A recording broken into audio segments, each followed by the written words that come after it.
እርጉዝ ነኝ ማለት ነው ጋይስ። እንዴት ነው ግን ማለት ያስደነግጣልም።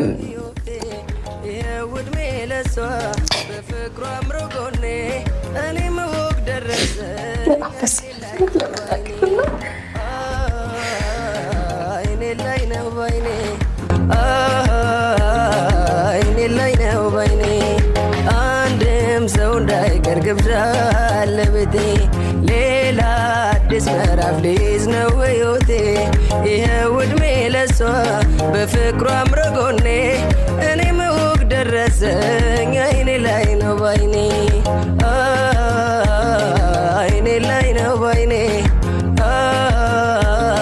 አይኔ ላይ ነው ባይኔ ይኸው ዕድሜ ለሷ ወጋየው ዘንድሮ። ሰላም ሰላም፣ ውድና የተከበራችሁ ቤተሰቦቼ እንዴት አላችሁ? እኔ በጣም